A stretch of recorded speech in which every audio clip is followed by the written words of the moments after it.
Welcome back to Legally Speaking with Aron Benjamin. I'm really excited because today we're talking with Andrew Schwartz about business succession plans. Everything from why you need them, what should go into them, and is it just for transitioning a business to another partner or winding down a business or both? And what is the difference between the two? Very exciting conversation. Can't wait to share it with you.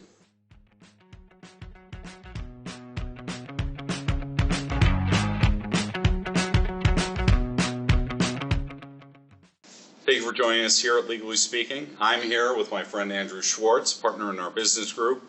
Andrew, why don't you tell us a little bit about what you do here at Stein Sperling? Sure. So as Aron said, I'm a business corporate attorney here. I've been a partner since August 2015. In our business group, I'm essentially outside general counsel for our clients. So I represent businesses, business owners in essentially the life cycle of their business. Entity formation, bringing on partners, drafting, reviewing every type of contract, handle business disputes, and also assist in buying, selling businesses and succession planning. So we're talking about succession planning because we can't talk about everything today. That's right. And that typically comes around when there's an exit scenario or transition scenario. Let's start broad. What should owners or shareholders or partners be thinking about when coming into or designing, the beginning stage of designing a succession plan? Sure.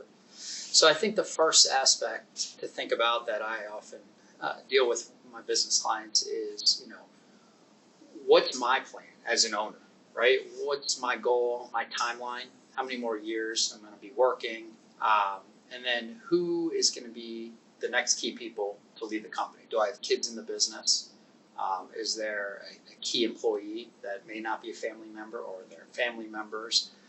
So I think the first issue is identifying a timeline and then who are potential successors to help run the company and then help during the transition and then take over when I'm no longer involved if I'm the business owner. So with that kind of in mind, what are some of the obstacles when dealing with the existing organization and kind of plotting out those first steps? So one of the first aspects is really, giving up control. Mm-hmm. And then second is whether they have the trust in their kids to continue to run the business, the continuity aspect of it. That's kind of the key component. And then the other part is when the owner starts to step back a little bit is decision making. Who and what decisions can I let my children make, and what decisions am I still going to be a part of? Mm-hmm. Now that sounds like a very tricky conversation outside of a business situation. Family dynamics, interpersonal dynamics between the family members and existing employees. It sounds like there's a lot of issues that need to be covered, but you can't cover them all, right? Right. It's difficult. I don't want to say impossible to plan for everything, but with our guidance, we try and work through a lot of the different scenarios that can happen. And you mentioned family dynamics. That's a huge component of the succession plan, right? There oftentimes when we work with our clients transitioning to the next generation, there's one or two kids involved in the business. Then there may be kids that are not involved in the business. Mm-hmm. How do we equalize family dynamics? Somewhat ties into estate planning.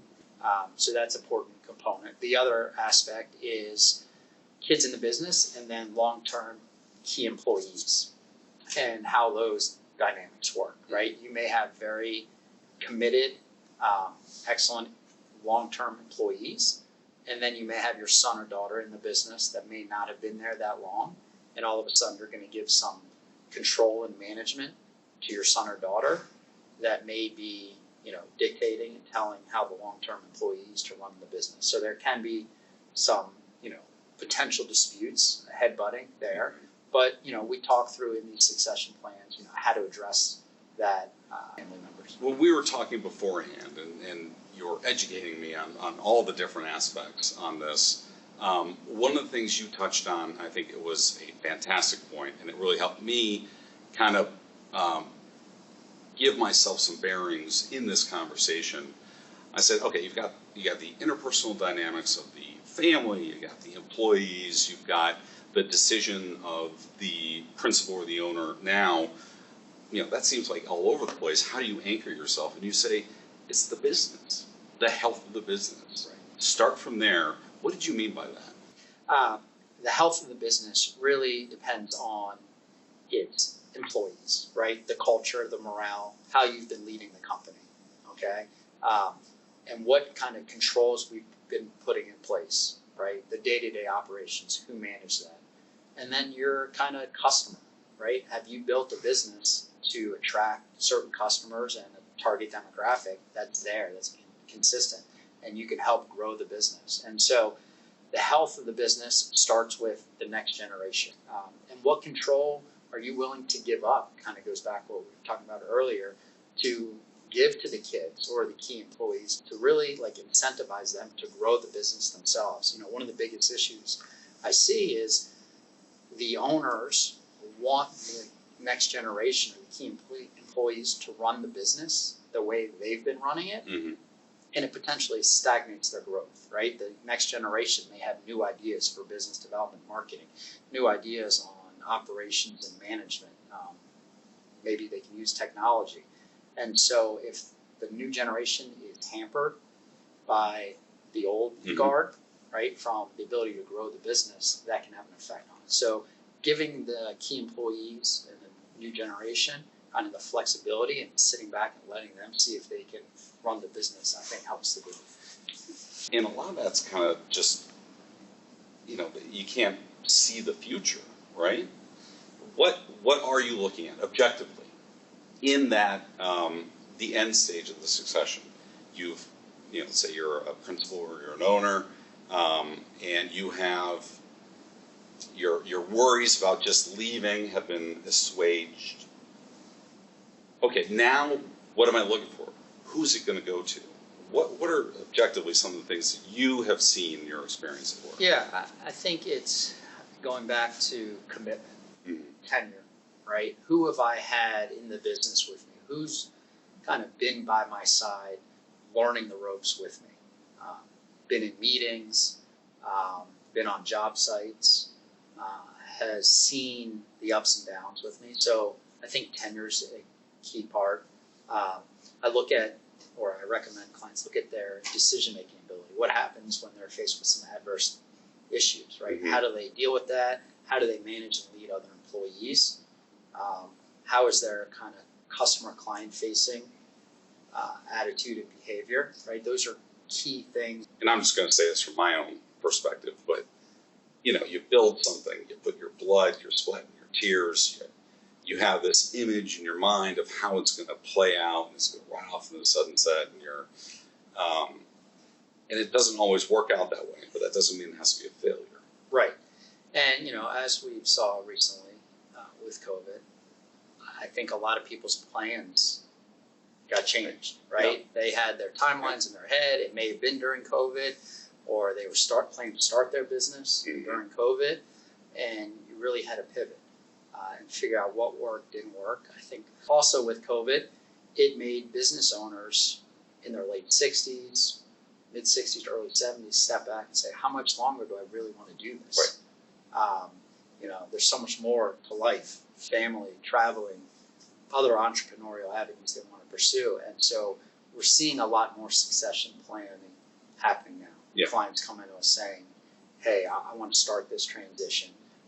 Because it's a process. It takes years to prepare and identify key people and then implement a plan. So it's not something that happens overnight.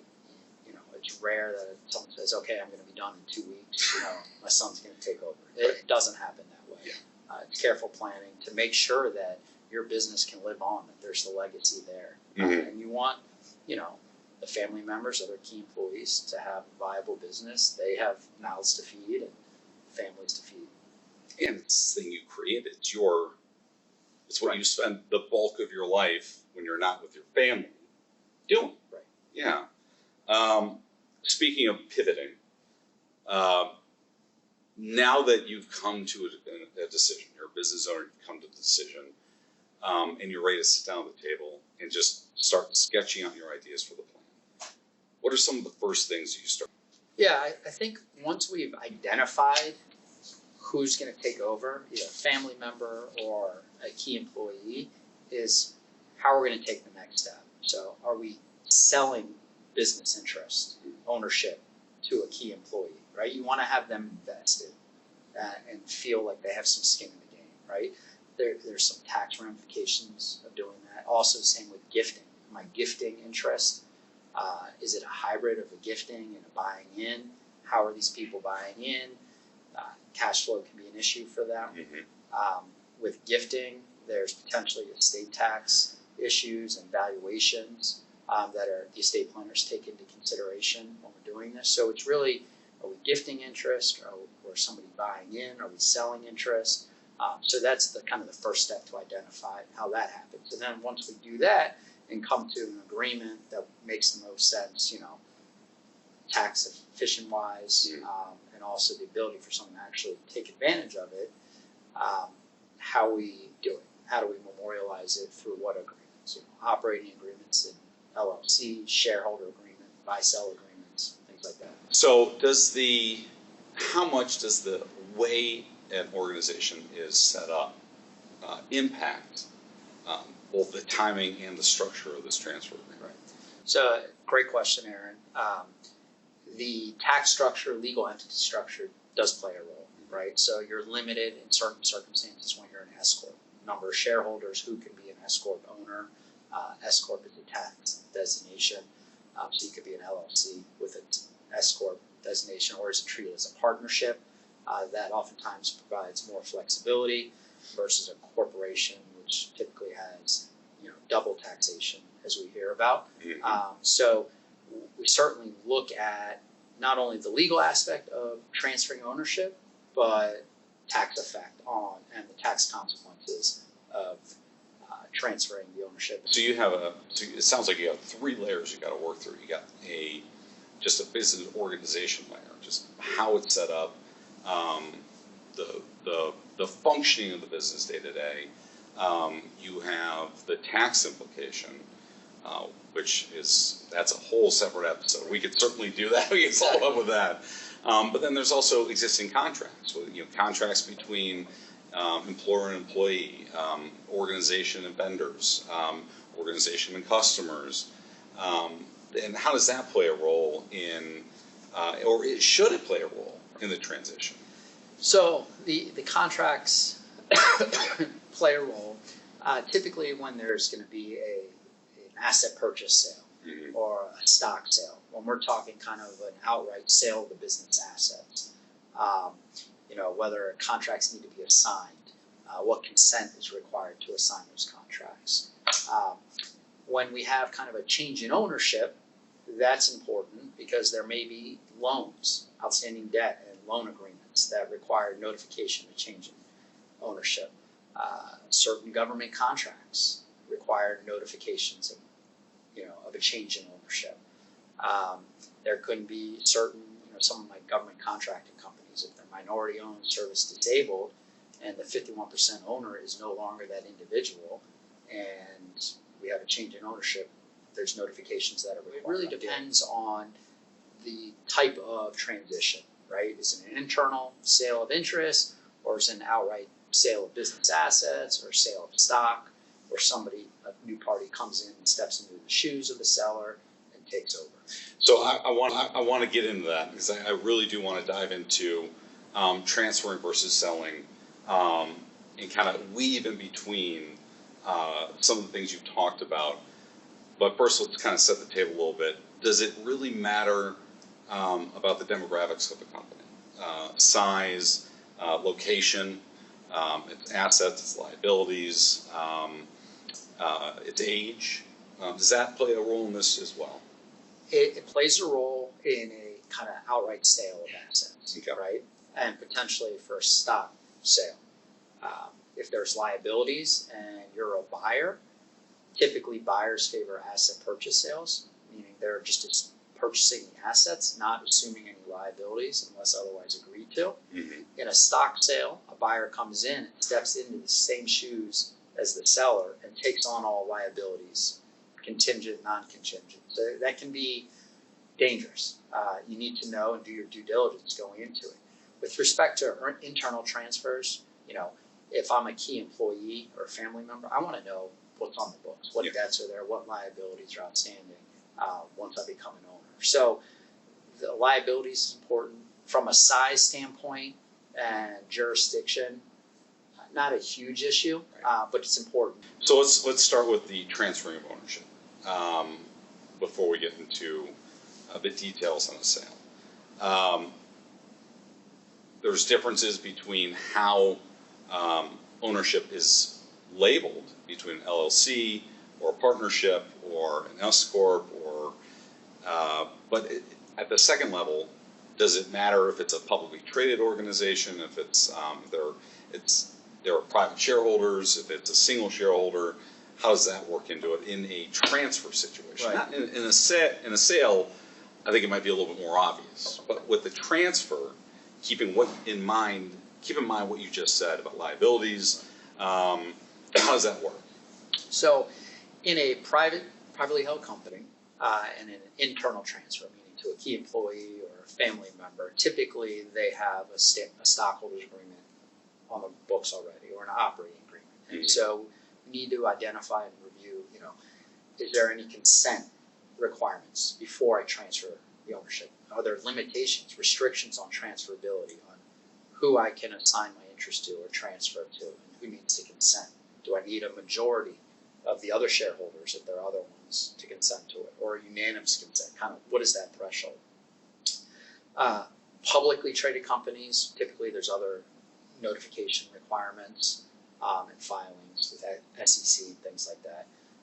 99% of our clients are privately owned companies and privately held, so it's going to be dictated by the operating agreements, stockholders / buy-sell agreements on the restrictions and who needs to consent and how we really effectuate that transfer. So you brought up a good point, and I think I want to just take a detour a little bit on the word owner. The way, I call myself a layperson, but somebody who would look from the outside of the business. When you say owner, you're thinking majority shareholder, managing partner, founder. Those are kind of the words that pop in your head, but that's not entirely true, and that can have a large impact on how you work through this transition, right? Right. Now, again, we're still just in the transfer instead of the sale. Those owners don't fit that definition. I don't want to call them minority owners because that might have an equal share, or their ownership is tied into their employment. In a transfer situation, is there any responsibility to look out for those who are not don't have their hand on the steering wheel, so to speak? Sure. So the majority owners or managing member or the officers, directors have fiduciary duties to the company and to the other stockholders / members. There are circumstances where there are minority owners or stockholders that don't necessarily have a say in voting and management. And, it's important, depending on who you represent, whether they have protections, right? Are there a certain limited number of decisions that they have the right to say? Can you sell the company out from under them? Can you bring in new stockholders, new members? Can you amend this agreement without their consent? What controls that? The operating agreement and stockholders agreement. And that's why it's so important to have a properly drafted shareholders agreement or operating agreement from when you start the company. Now, over years, the business is going to change. The circumstances change. You're going to have new stockholders. You're going to have maybe new lines of business. And the agreement should be amended and reviewed periodically to be modified to address these changes. But I've seen countless times where either they don't have an operating agreement, shareholders agreement, an issue arises, and they're left saying, what happens now? You got to go to the default rules under the state statute, which may not be the best thing for the business. They're blanket agreements. Right. It's not specifically tailored to Right. your organization. Right. Switching a little bit to the other side, selling the business or even a part of the business. The first thing that pops in my mind is valuation. How is that done? Who leads that? And who can benefit? And where are the holes in that? Where is the issue with, if we can all agree this company is worth X amount of money, that'd be great, but it doesn't work like that, does it? Right. So typically, and we'll get to kind of the sale of the business, but internally, when operating agreements and shareholders agreements are drafted, there are mechanisms to arrive at a value for a member's interest. Okay. Existing. Okay, an existing member. So whether it's an agreed upon value, you and I agree today that when I get bought out, my interest is worth X dollars. We come up with an appraisal process, right? We each select an appraisal. Those two appraisers select a third independent appraiser to value the business. Or we can come up with a formula, okay? So it's so important to have one of those in the operating agreement or shareholders agreement to deal with a triggering event, a death, a disability, buyout at some future date to determine how we arrive at the membership interest terms or stockholder value, and then the payment terms. Now, and there are various mechanisms, ways to do it. There's no one way there's no legally one right way to do it, all right? Separately, for a sale of a business, I think it's important for an owner, before they go to market, first to have all their ducks in a row as far as the corporate documents, organization, employment agreements, all of that lined up. But then have a valuation done. Yeah. So we know when we go to market, what are we looking here, right? So we know that when we get an offer, is this a legitimate offer? Is it lowball? Is it above what we even thought we were going to get? So owners need to do their own homework first. Valuations are not inexpensive, but they're extremely valuable. But from an asset sale perspective, it's important to know your worth, have your financials in a row, and clean books. Would it help? I shouldn't say would it help. It probably helps if you've been doing this process as part of your regular business activity. Is that a fair assessment? Valuation, not so much, but having clean financials, up-to-date financials, having your minutes and corporate documents updated annually. Now, let's be realistic. I have plenty of clients that don't do it. They'll have to do it typically when they go to get bank financing for something, or they are going to bring on a new member, or they're getting investors taking on new money. That's the time that they have to clean it up. But to make things easier for them, it's best that they do this on an annual basis. Now let's talk about the actual agreement. From an outsider's perspective, for me, the first thing I would want to know is who's going to be the decision maker going forward. Is that the first step or the last step? Do you get everything else taken care of and then make the decision maker known, or do you say, okay, it's going to be this person, went through everything we just talked about, right, and then build off of that? I think it's important to know who that person is going to be early on, because that helps determine what decisions they have the right to make unilaterally, okay? And then what decisions do other members or stockholders have the right to vote on in conjunction with that individual. For example, day-to-day management, hiring, firing employees, setting up bank accounts, engaging professionals, financial advisors, accountants, lawyers. Maybe this person can do on a unilateral basis, or even incurring debt up to $5,000 or sign contracts up to $5,000.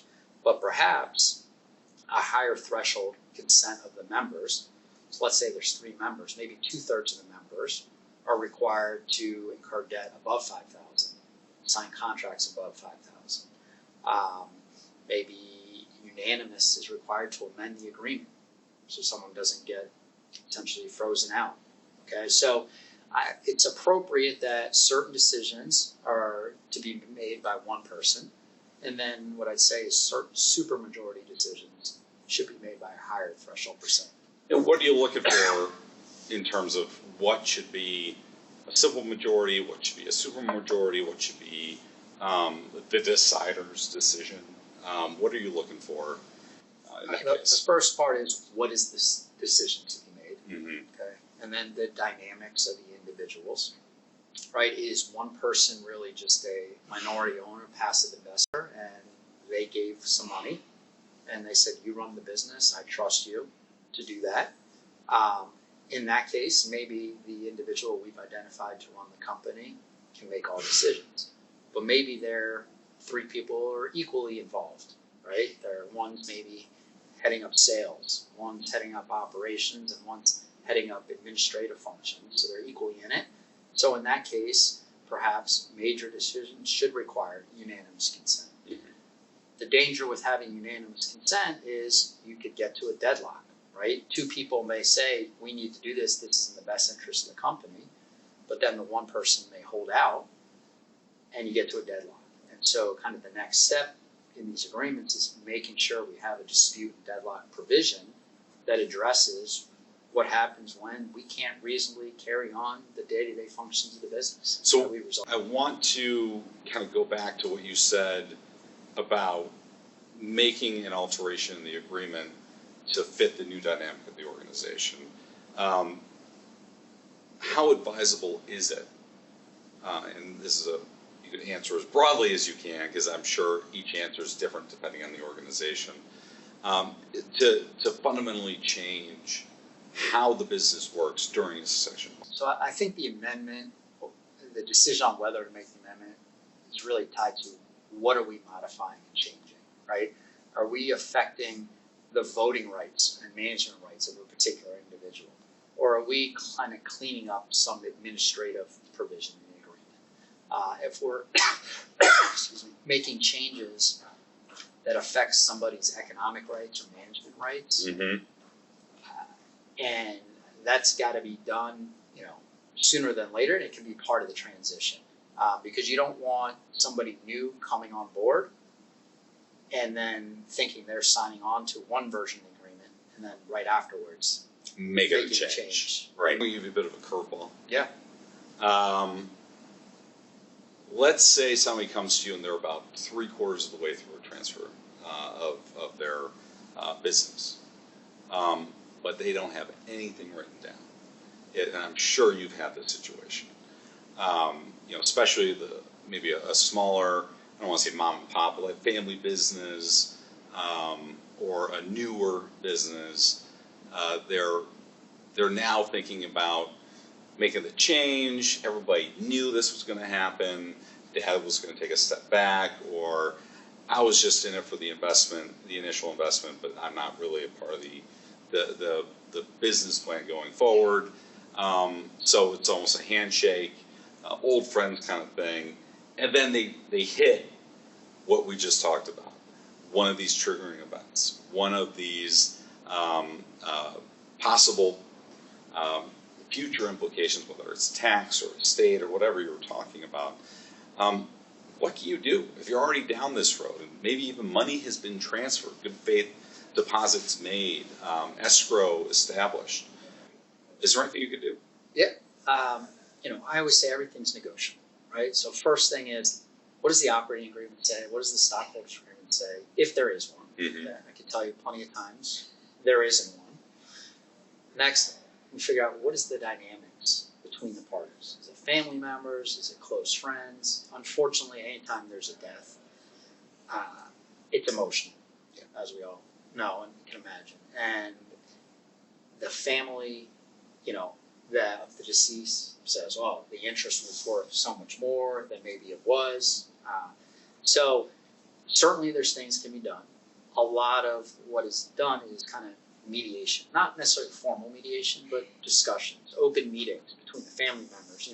We could say, "Hey, the value of the business is this. Here are the financials. Let them, look at the financials, see what the value is, and try and come to a reasonable agreement in a death situation and upon a buyout." It's difficult. I'm involved in a couple of those now, and also, just withdrawals. And everyone always thinks their interest or their company is worth so much more than what it is, right? They've put in their blood, Sure. sweat, and tears. And so there's an emotional component.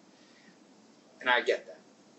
but there's also the real kind of business economics. What is it really worth out on the open marketplace? What is someone going to pay for it? Yeah. And sometimes when they can take a step back and separate the emotion, they realize, all right, let's get to a reasonable number. My family gets paid for the interest, they get bought out, and everyone goes their own way. I like to kind of wrap up these discussions with kind of a note that maybe hit you personally with a client or with your family on the topic. And I just, for me, this is a personal topic, even though we're talking about business succession planning. My father ran a small business and recently retired. My grandfather came to this country, and his goal was to start a business. He was a tailor. And he learned the language, opened a tailor shop in Denver, and ran it successfully until 1996 and retired on his own terms. But he wasn't able to do that alone. And he was able to walk away from his business. It was a family-owned business. And he made that decision to walk away instead of transferring, which I know was hard. And that's why I'm asking you about the emotional part of it, because it was a difficult discussion. For you, and you and I have talked a lot about the personal side, and that's something I know is important to you. What has stuck out either in your personal life or with kind of conversations with clients that really kind of drives this home to you? So, one of the most exciting things I do is get to put my shoes or my body in the business with my clients and really pretend I'm an owner with them. That's what I enjoy doing. I get to learn so much about the business. And what I've seen and have learned over the years is the time to take actions right now. Right. Okay. Clients say, I want to do this. I say, go do it. You never know what's going to happen, right? We saw with COVID, people had all these grand plans, travel, business growth, and you never know. So do it. Well, thank you, Andrew, for being with us. Yeah. This is fantastic. Great. Thank you for joining us here at Legally Speaking, and we'll be seeing you soon. Thank you.